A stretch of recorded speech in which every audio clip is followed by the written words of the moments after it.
Hello friends, how are you. GK 2020 YouTube channel की NCERT video series में आप सभी दोस्तों का हार्दिक स्वागत है।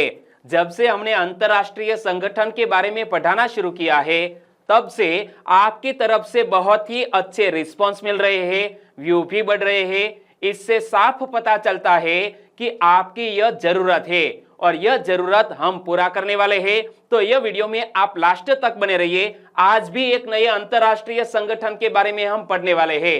बता दूं आज हम कौन से अंतरराष्ट्रीय संगठन के बारे में पढ़ने वाले हैं। तो आज का हमारा टॉपिक है SCO, क्या शंघाई कोऑपरेशन ऑर्गेनाइजेशन के बारे में आज हम पढ़ने वाले हैं। हिंदी में कहे तो शंघाई सहयोग संगठन, क्या शंघाई कोऑपरेशन ऑर्गेनाइजेशन के बारे में A to Z इंफॉर्मेशन आज मैं आपको प्रोवाइड करने वाला हूं। इसीलिए यह वीडियो में आप लास्ट तक बने रहिए। लास्ट में कमेंट सेक्शन में जरूर बताना कि आपको यह वीडियो कैसा लगा।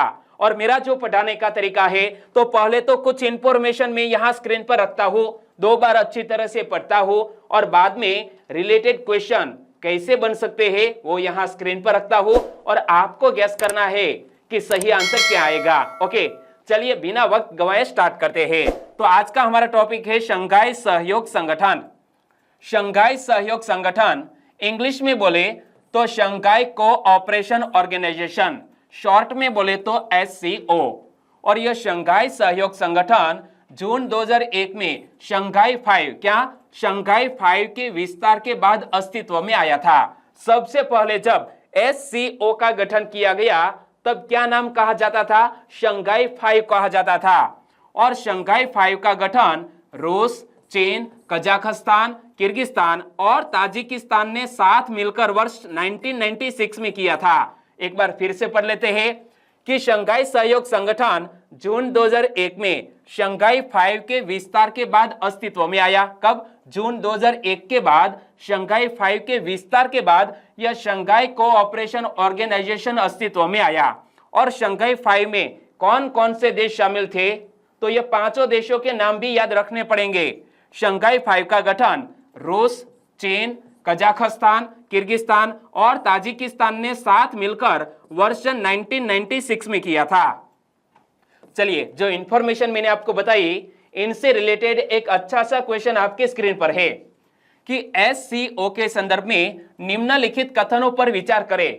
और यहां 2 सेंटेंस दिए हैं, दोनों को ध्यान से पढ़ने के बाद उपर्युक्त में से कौन सा कथन सही है वो हमें पता लगाना है। तो चलिए दोनों सेंटेंस को ध्यान से पढ़ते हैं। पहला सेंटेंस, शंघाई कोऑपरेशन ऑर्गेनाइजेशन जून 2001 में शंघाई 5 के विस्तार के बाद अस्तित्व में आया था। यह बात बिल्कुल सही है, मैंने आपको बताई ना। ओके, पहला सेंटेंस सही।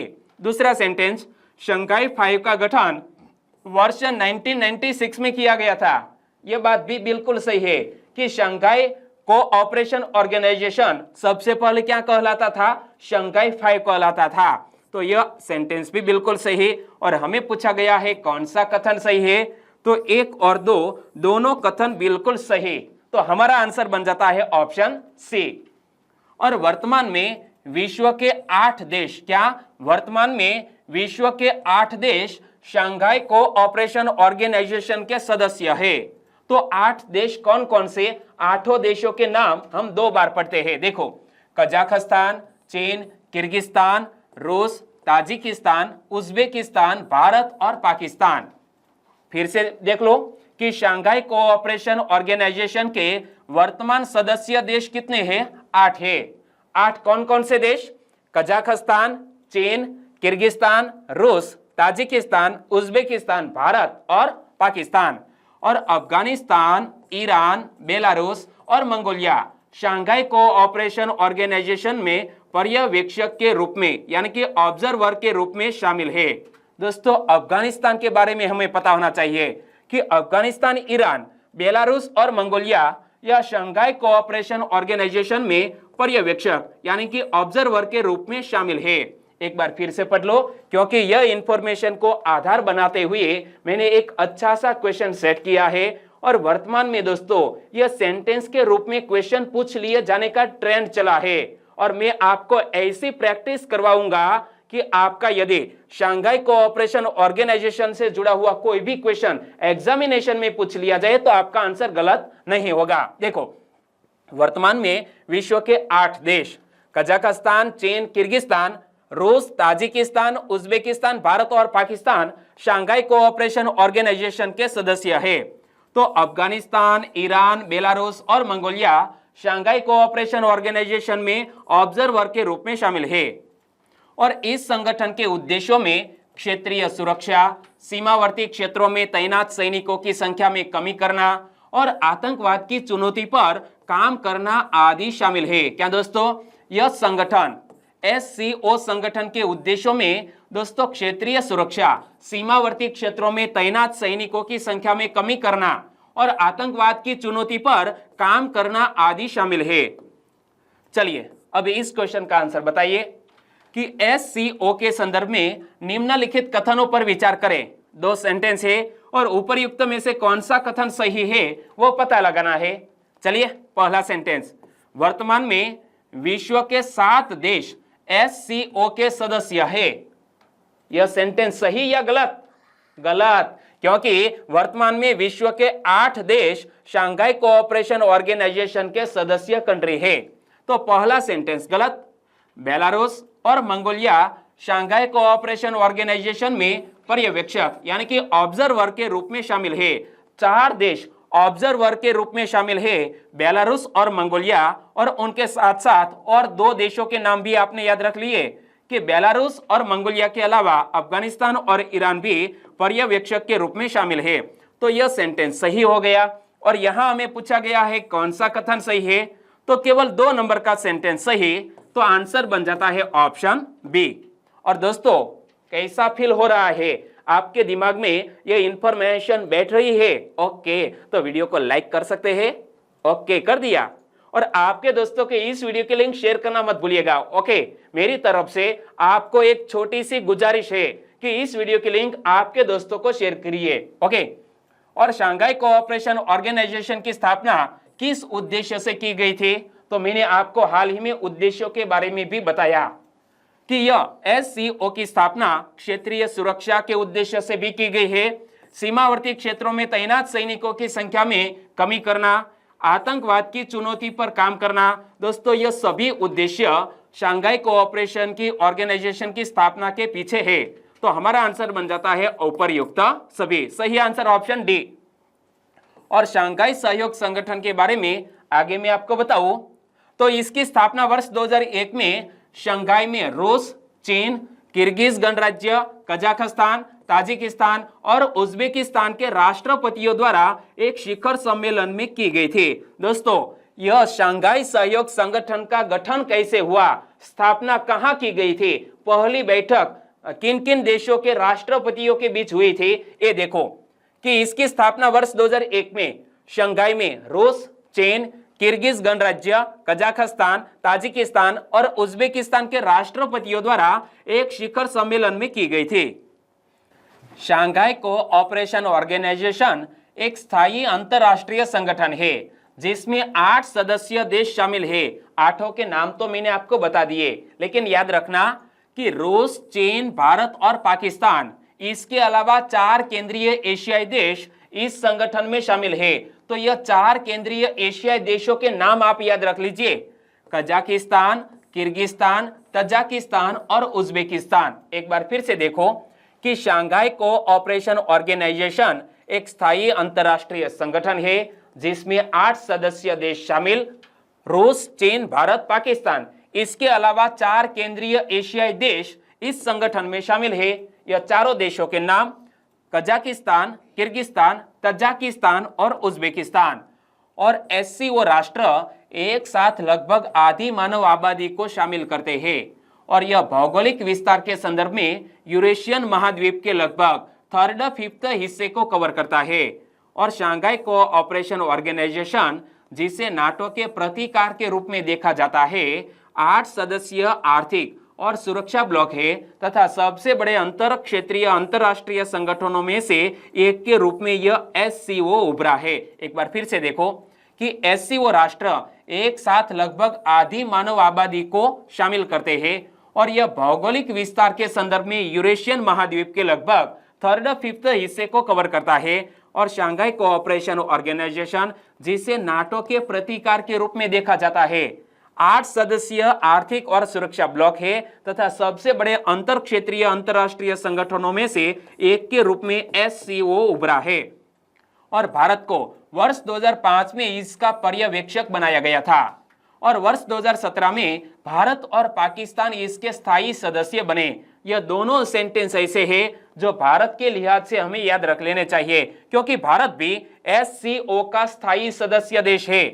तो भारत को वर्ष 2005 में इसका ऑब्जर्वर बनाया गया था और वर्ष 2017 में भारत और पाकिस्तान इसके स्थायी सदस्य बने। यहां से एक क्वेश्चन बन सकता है, चलिए इस क्वेश्चन का आंसर बताइए कि SCO के संदर्भ में निम्नलिखित कथनों पर विचार करें और उपयुक्त में से कौन सा कथन सही है वो पता लगाना है। चलिए मेरे साथ साथ पढ़िए। भारत को वर्ष 2001 में इसका पर्यवेक्षक बनाया गया था। यहां कुछ गलत है, क्योंकि वर्ष के मामले में साल 2005 आया था। क्या भारत वर्ष 2005 में यह SCO का ऑब्जर्वर बना था और वर्ष 2015 में भारत और पाकिस्तान इसके स्थायी सदस्य बने? यह सेंटेंस भी गलत है, क्योंकि वर्ष 2015 में नहीं बल्कि 2017 में भारत और पाकिस्तान SCO के स्थायी सदस्य बने थे। फिर से बता दूं वर्ष, देखो भारत को वर्ष 2005 में SCO का ऑब्जर्वर बनाया गया था और वर्ष 2017 में भारत और पाकिस्तान SCO के सदस्य बने। तो यहां दोनों सेंटेंस बिल्कुल गलत। तो हमारा आंसर बन जाता है, कौन सा कथन सही है? इनमें से कोई भी नहीं। आंसर बन जाता है ऑप्शन डी। और आपका अंदाजा क्या सही निकला या गलत? गलत या सही नीचे कमेंट सेक्शन में जरूर बताना। और SCO के लक्ष्य की बात करें तो सदस्य देशों में परस्पर विश्वास तथा सद्भाव को मजबूत करना, राजनीतिक व्यापार एवं अर्थव्यवस्था, अनुसंधान व प्रौद्योगिकी में सहयोग को बढ़ावा देना, शिक्षा, ऊर्जा, परिवहन, पर्यटन, पर्यावरण संरक्षण में सहयोग को बढ़ावा देना और क्षेत्र में शांति, सुरक्षा व स्थिरता बनाए रखना। दोस्तों SCO के लक्ष्य क्या है? यहां मैंने सभी लक्ष्य आपके सामने रखे हैं, एक बार मेरे साथ साथ पढ़ो।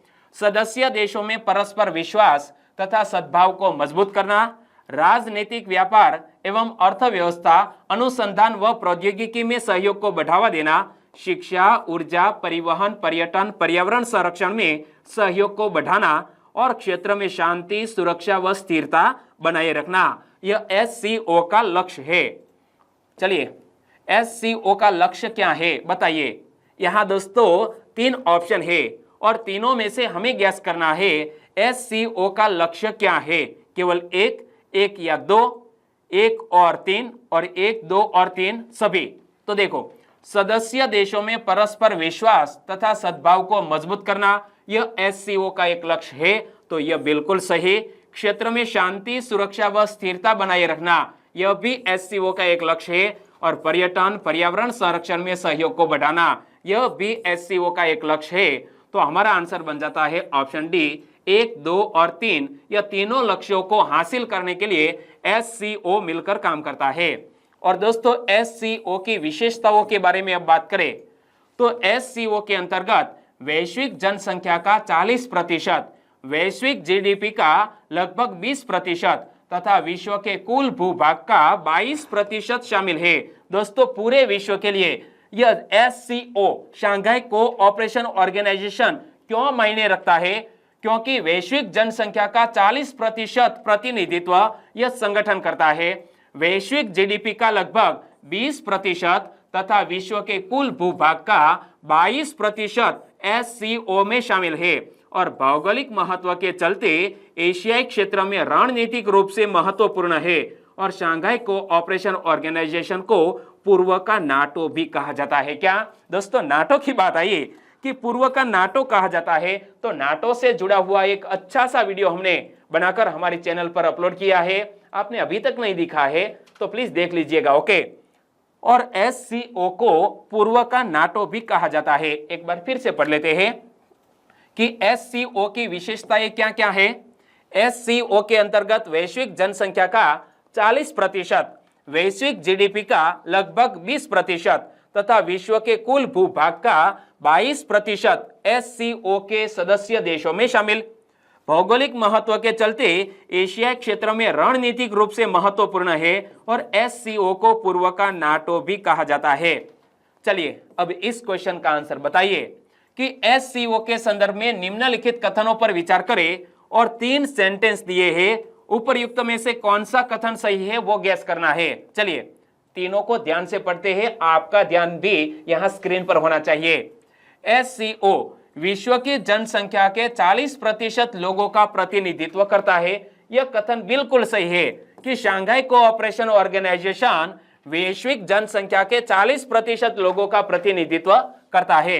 SCO को पूर्व का WTO भी कहा जाता है। यहां कुछ गलत है क्योंकि शंघाई कोऑपरेशन ऑर्गेनाइजेशन को पूर्व का WTO नहीं बल्कि क्या नाटो कहा जाता है। तो दूसरे नंबर का सेंटेंस गलत। SCO में विश्व के कुल भूभाग का 22% शामिल है। यह सेंटेंस बिल्कुल सही है। हमें पूछा गया है कौन सा कथन सही है, 1 और 3 नंबर का सेंटेंस सही, तो हमारा आंसर बन जाता है ऑप्शन सी।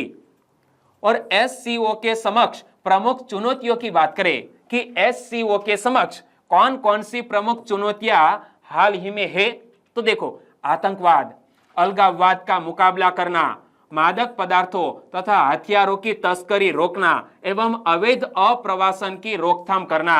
दोस्तों यह SCO के समक्ष प्रमुख चुनौतियों की बात मैं कर रहा हूं कि SCO के समक्ष कौन कौन सी प्रमुख चुनौतियां हैं।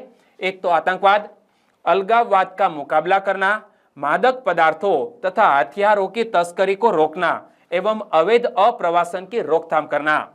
भौगोलिक रूप से निकटता होते हुए भी संगठन के सदस्यों के इतिहास, पृष्ठभूमि, भाषा, राष्ट्रीय हितों व संस्कृति के रूप में विविधता शंघाई कोऑपरेशन ऑर्गेनाइजेशन के निर्णय लेने की प्रक्रिया को चुनौतीपूर्ण बनाती है।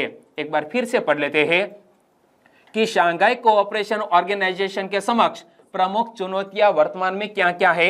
एक तो आतंकवाद, अलगाववाद का मुकाबला करना, मादक पदार्थों तथा हथियारों की तस्करी को रोकना एवं अवैध अप्रवासन की रोकथाम करना। और भौगोलिक रूप से निकटता होते हुए भी संगठन के सदस्यों के इतिहास, पृष्ठभूमि, भाषा, राष्ट्रीय हितों व संस्कृति के रूप में विविधता शंघाई कोऑपरेशन ऑर्गेनाइजेशन के निर्णय लेने की प्रक्रिया को चुनौतीपूर्ण बनाती है। और भारत के लिए SCO का क्या महत्व है, भारत के लिए शंघाई कोऑपरेशन ऑर्गेनाइजेशन का क्या महत्व है, वो हमारे लिए समझने वाली बात है। तो यह दुनिया का सबसे बड़ा क्षेत्रीय संगठन है। क्या?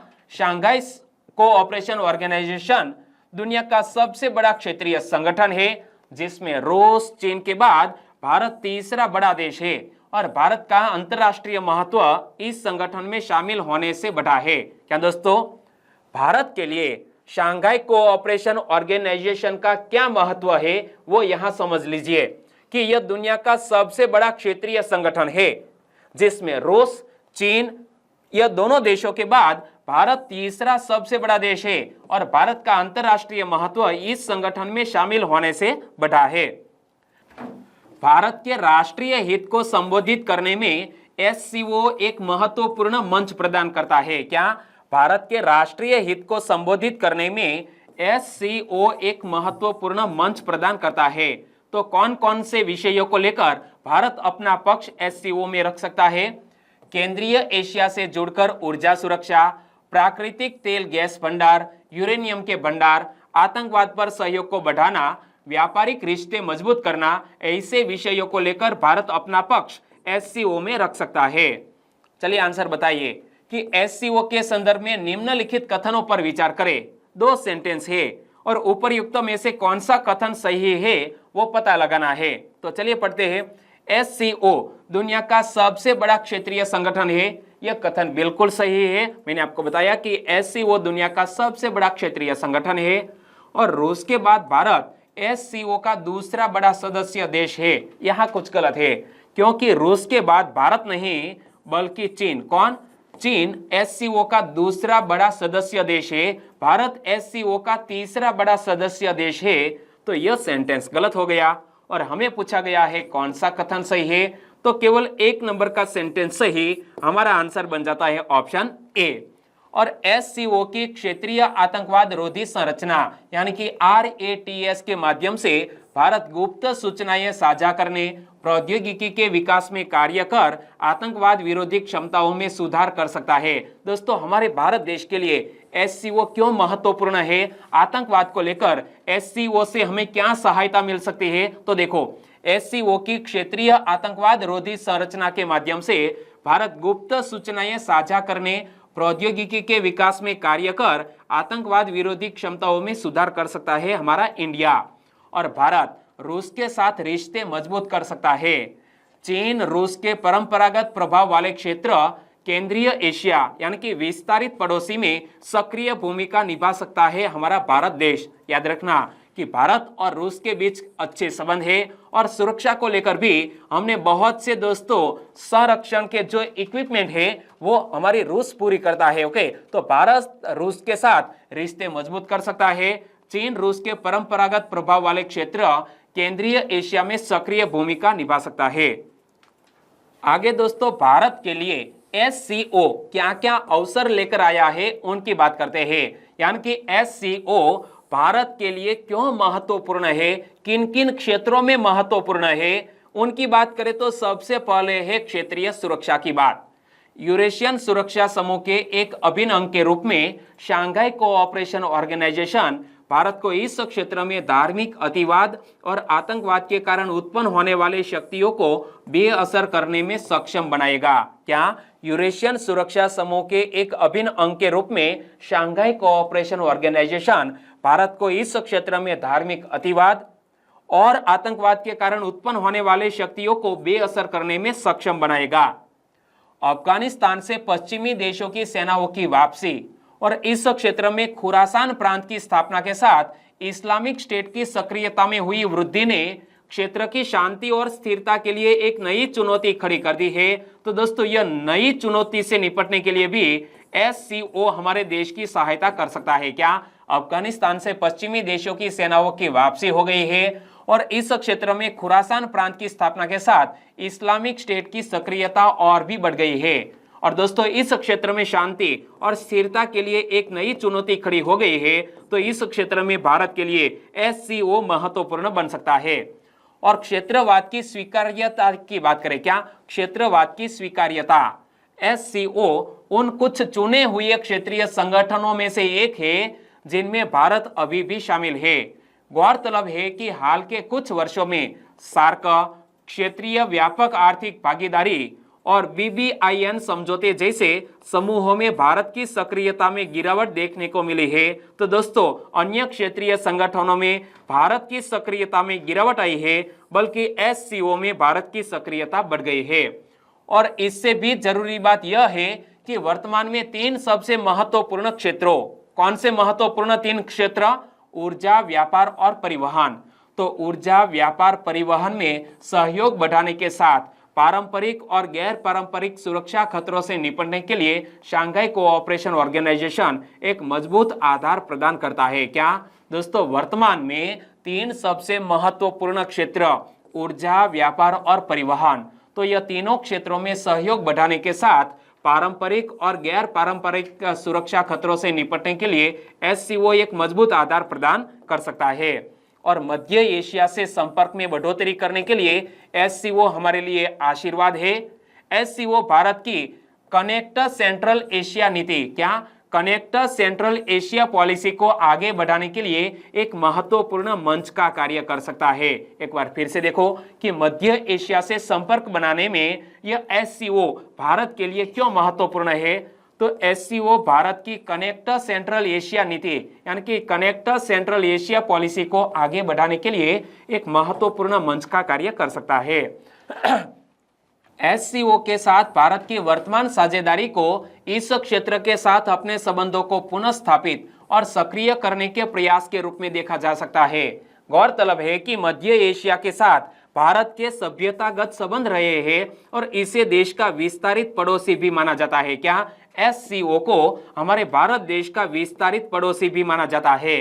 SCO भारत को मध्य एशियाई देशों के साथ व्यापार और रणनीतिक संबंधों को मजबूत करने के लिए एक सुविधाजनक चैनल प्रदान करता है। मध्य एशियाई देशों और भारत को जोड़ने का काम करता है SCO, शंघाई कोऑपरेशन ऑर्गेनाइजेशन। एक बार फिर से देख लो कि SCO के साथ भारत की वर्तमान साझेदारी को इस क्षेत्र के साथ अपने संबंधों को पुनः स्थापित और सक्रिय करने के प्रयास के रूप में देखा जा सकता है। गौरतलब है कि मध्य एशिया के साथ भारत के सभ्यतागत संबंध रहे हैं और इसे देश का विस्तारित पड़ोसी भी माना जाता है। SCO भारत को मध्य एशियाई देशों के साथ व्यापार और रणनीतिक संबंधों को मजबूत करने के लिए एक सुविधाजनक चैनल प्रदान करता है। मध्य एशिया के साथ आर्थिक संपर्क बढ़ाने की भारतीय नीति की नींव वर्ष 2012 की कनेक्ट सेंट्रल एशिया पॉलिसी, क्या कनेक्ट सेंट्रल एशिया पॉलिसी पर आधारित है, जिसमें 4C शामिल है। दोस्तों 4C का मीनिंग क्या होता है? 4C में वाणिज्य यानी कि कॉमर्स, संपर्क यानी कि कनेक्टिविटी, कांसुलर क्या या कांसुलर और समुदाय पर ध्यान केंद्रित किया गया है। दोस्तों एक बार फिर से देख लो कि कनेक्ट सेंट्रल एशिया पॉलिसी में 4C पर ध्यान केंद्रित किया गया है। यह 4C का मीनिंग क्या होता है? C का मीनिंग होता है कॉमर्स, कनेक्टिविटी, कांसुलर और कम्युनिटी। ओके, और पाकिस्तान और चीन से निपटने में SCO हमारी क्या मदद कर सकता है? रचनात्मक संबंध स्थापित करने में यह SCO हमारे लिए क्यों महत्वपूर्ण है? देखो, SCO भारत को एक ऐसा मंच प्रदान करता है जहां वह क्षेत्रीय मुद्दों पर चीन और पाकिस्तान के साथ रचनात्मक चर्चा में शामिल हो सकता है और अपने सुरक्षा हितों को उनके समक्ष रख सकता है। क्या दोस्तों, यह SCO हमारे लिए महत्वपूर्ण है क्योंकि रचनात्मक चर्चा में दोस्तों SCO हमारी मदद कर सकता है, चाहे दोस्तों पाकिस्तान से चर्चा करनी हो या चीन देश से। तो SCO भारत को एक ऐसा मंच प्रदान करता है जहां वह क्षेत्रीय मुद्दों पर चीन और पाकिस्तान के साथ रचनात्मक चर्चा में शामिल हो सकता है और अपने सुरक्षा हितों को उनके समक्ष रख सकता है। हालांकि सरकार ने पिछले 5 वर्षों में पाकिस्तान के साथ बैठकों से परहेज किया है, यानी कि भारत ने साफ मना कर दिया है पाकिस्तान के साथ हम SCO मीटिंग में शामिल नहीं होंगे। परंतु इस दौरान सरकार ने पाकिस्तान और चीन के साथ चर्चाओं के लिए SCO का उपयोग किया है और यहां तक कि हाल में भारत और चीन की सेनाओं के बीच लद्दाख गतिरोध के दौरान भी दोस्तों हमने जो आपसी चर्चा की जिसमें SCO ने योगदान दिया। एक बार फिर से देखो कि हालांकि सरकार ने पिछले 5 वर्षों में पाकिस्तान के साथ बैठकों से परहेज किया है, परंतु इस दौरान सरकार ने पाकिस्तान और चीन के साथ चर्चा के लिए SCO का उपयोग किया है और यहां तक कि हाल ही में भारत और चीन की सेनाओं के बीच जो लद्दाख में गतिरोध पैदा हुआ था तब भी SCO में चर्चा में यह विषय आया था। आगे दोस्तों अफगानिस्तान की स्थिरता के लिए SCO क्यों महत्वपूर्ण है वो देखो कि SCO अफगानिस्तान में तेजी से बदल रही स्थितियों और इस क्षेत्र में धार्मिक अतिवाद और आतंकवाद से उत्पन्न होने वाली शक्तियों से निपटने के लिए एक वैकल्पिक क्षेत्रीय मंच के रूप में कार्य कर सकता है SCO। एक बार फिर से पढ़ो, SCO अफगानिस्तान में तेजी से बदल रही स्थितियों और इस क्षेत्र में धार्मिक अतिवाद और आतंकवाद से उत्पन्न होने वाली शक्तियों से निपटने के लिए एक वैकल्पिक क्षेत्रीय मंच के रूप में कार्य कर सकता है। और आगे रणनीतिक संतुलन की बात करें तो इन सबसे परे SCO में बने रहने के लिए इसीलिए भी महत्वपूर्ण माना जा रहा है क्योंकि यह पश्चिमी देशों के साथ भारत के मजबूत होते संबंधों के बीच वैश्विक राजनीति में भू राजनीतिक संतुलन को बनाए रखने में महत्वपूर्ण भूमिका निभाता है। क्या SCO में बने रहने के लिए इसीलिए भी महत्वपूर्ण माना जा रहा है क्योंकि यह पश्चिमी देशों के साथ भारत के मजबूत होते संबंधों के बीच वैश्विक राजनीति में भू राजनीतिक संतुलन को बनाए रखने में महत्वपूर्ण भूमिका निभाता है। और दोस्तों आगे SCO की चुनौतियों की बात करें तो सबसे पहले बात करते हैं रूस और चीन के बीच मजबूत होते संपर्क। रूस द्वारा भारत को शंघाई कोऑपरेशन ऑर्गेनाइजेशन में शामिल होने के लिए प्रोत्साहित करने के पीछे एक बड़ा कारण चीन की बढ़ती शक्ति को संतुलित करना था। दोस्तों रूस ने जिक्र किया और शंघाई 5 में भारत देश को शामिल करने के पीछे यह रूस का बहुत बड़ा हाथ है कि रूस द्वारा भारत को SCO में शामिल होने के लिए प्रोत्साहित करने के पीछे एक बड़ा कारण चीन की बढ़ती शक्ति को संतुलित करना था। और बेल्ट एंड रोड इनिशिएटिव परियोजना पर मतभेद दोस्तों यह महत्वपूर्ण है भारत के लिए। और एक संगठन के बारे में जो मैंने आपको कल भी बताया था कि हमारा भारत देश यह बेल्ट एंड रोड इनिशिएटिव परियोजना पर मतभेद यानी कि विरोध क्यों दर्ज करा रहा है। तो भारत ने बेल्ट एंड रोड इनिशिएटिव परियोजना, क्या बेल्ट एंड रोड इनिशिएटिव परियोजना को लेकर प्रत्यक्ष रूप से अपना विरोध स्पष्ट कर दिया है, परंतु एससीओ के अन्य सदस्यों ने चीन की इस महत्वाकांक्षी परियोजना का समर्थन किया है। भारत ने विरोध किया है इस योजना का, लेकिन अन्य देशों ने चीन का समर्थन किया है। आगे दोस्तों, भारत पाकिस्तान प्रतिद्वंद्विता की बात करें तो एससीओ सदस्यों ने पूर्व में इस संगठन को भारत पाकिस्तान के प्रतिकूल संबंधों का बंधक बनाए जाने की आशंका व्यक्त की थी, परंतु हाल के दिनों की स्थितियों को देखते हुए उनका भय और भी बढ़ गया होगा। और वर्तमान में देखें तो मात्र 2 दशक से भी कम समय में शंघाई कोऑपरेशन ऑर्गेनाइजेशन यूरेशियन क्षेत्र में एक महत्वपूर्ण क्षेत्रीय संगठन के रूप में उभरा है। यह समूह यूरेशिया के लगभग 60% से अधिक क्षेत्रफल, वैश्विक आबादी के 40% से अधिक हिस्से और वैश्विक जीडीपी के लगभग 1/4 हिस्से का प्रतिनिधित्व करता है एससीओ। और इसीलिए हमें पता चल गया कि एससीओ पूरे विश्व के लिए क्यों महत्वपूर्ण है, हमारे भारत देश के लिए क्यों महत्वपूर्ण है, क्योंकि मात्र 2 दशक से भी कम समय में एससीओ यूरेशियन क्षेत्र में एक महत्वपूर्ण क्षेत्रीय संगठन के रूप में उभरा है। यह समूह यूरेशिया के लगभग 60% से अधिक क्षेत्रफल, वैश्विक आबादी के 40% से अधिक हिस्से और वैश्विक जीडीपी के लगभग 1/4 हिस्से का प्रतिनिधित्व यह संगठन करता है। और इसीलिए दोस्तों, हमारे भारत के लिए यह एससीओ महत्वपूर्ण है। सभी अच्छी बातें थी वो मैंने आपके सामने रखी, और वाकई में आपको यह वीडियो अच्छा लगा है, हेल्पफुल लगा है, तो आपके दोस्तों को फेसबुक, व्हाट्सएप या टेलीग्राम के जरिए इस वीडियो की लिंक शेयर करना मत भूलिएगा। बस छोटी सी उम्मीद के साथ वीडियो खत्म करते हैं, फिर मिलेंगे एक नए टॉपिक के साथ, एक नए अंतर्राष्ट्रीय संगठन के साथ। तब तक के लिए टेक केयर एंड जय हिंद।